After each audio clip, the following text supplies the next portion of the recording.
before this date. As of January 1st, 2013, banks will be required to have 3.5% minimum common equity of risk-weighted assets, then 4%, 4.5% in January 1st, 2015. So because of its effect, it is implemented on phases.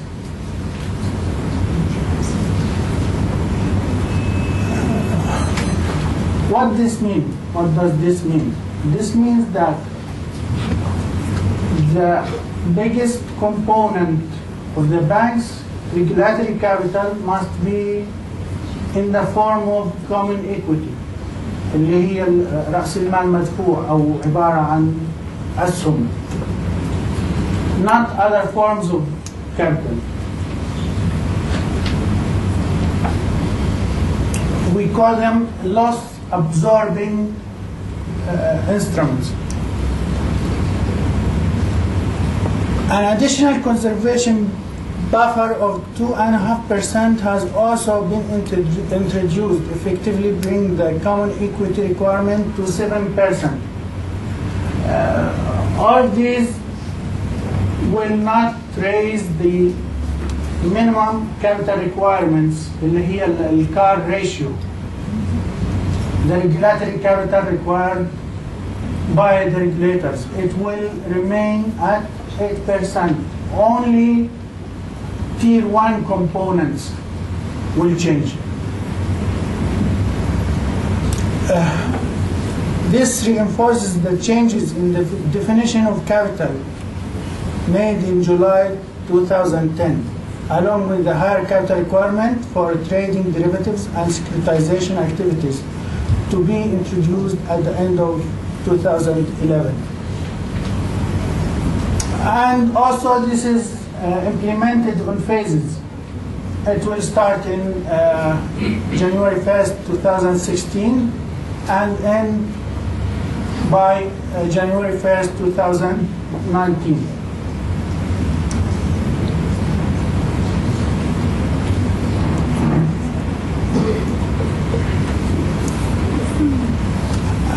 If the regulators see a free-flowing credit, a counter-cyclical buffer can be also imposed within a range of 0 to 2.5% of common equity or other fully loss-absorbing capital to prevent excessive growth of credit within the banking sector. You're familiar with the economic cycle. When the economy is booming, banks tend to do well and make a lot of profit. At these times, this requires building up capital in order to, conserve against the downturn in the economy.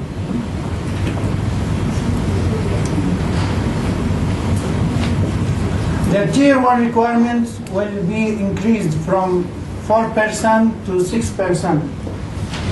Actually, in order to understand all this, you have to be familiar with Basel II and Basel I regulation. You all know, or you may know, that the bank capital is composed of 3 tiers: Tier 1, Tier 2, Tier 3. Tier 3, I think they will get rid of it because it was the components of Tier 3 is some kind of loans to cover for market risk. But Tier 2 contains some instruments that could be converted into common equity or not. Banks may get also subordinated loans. Banks may get also preferred stocks.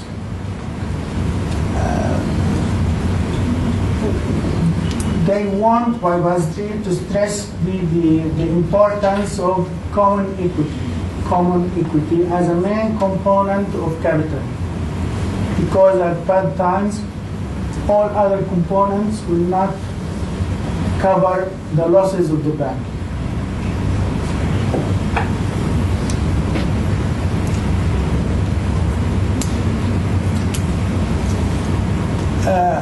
The capital requirements mentioned earlier will be also supplemented by a leverage ratio, non-risk based.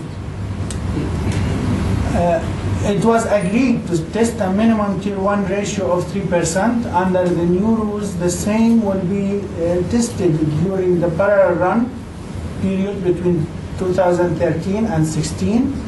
And on the basis of the results, the final adjustments will be made in the first half of 2017. With the aim of migrating to Pillar 1 treatment by January 1st, 2018.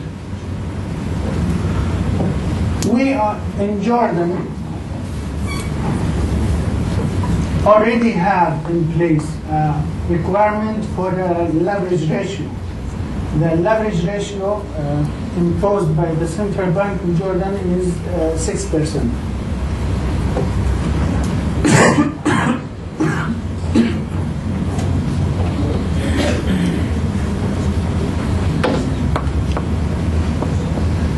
This is a summary of the new rules.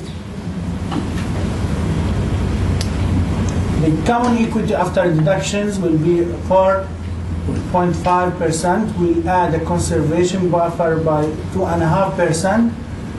The minimum plus conservation buffer will be 7%.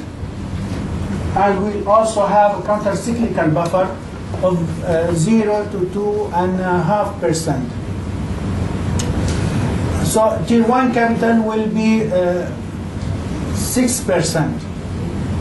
If we add the conservation buffer, it will be 8.5%. Total capital will remain 8%. The total capital will remain 8%. But with the counter-cyclical buffer, it will. This is optional for the regulatory authorities. The counter-cyclical buffers is optional for the regulatory authorities. So if they apply 2.5%, it will be 10.5%.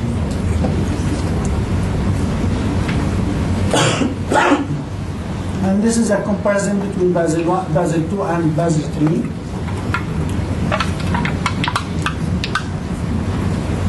Under Basel II, Tier 1 was the common equity was 2% only. The rest can be Tier 2. But under Basel III, the minimum should not be less than 4.5%.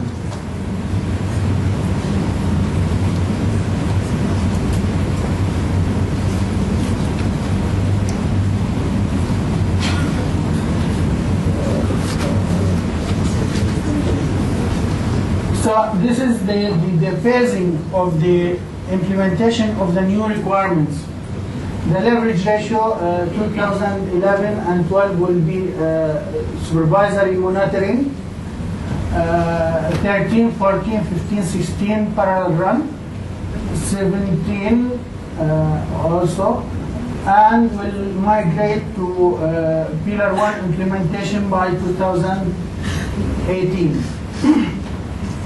The minimum capital common equity will be increased from 3.5, 4%, 4.5, 4.5. This is the maximum that it will reach, 4.5.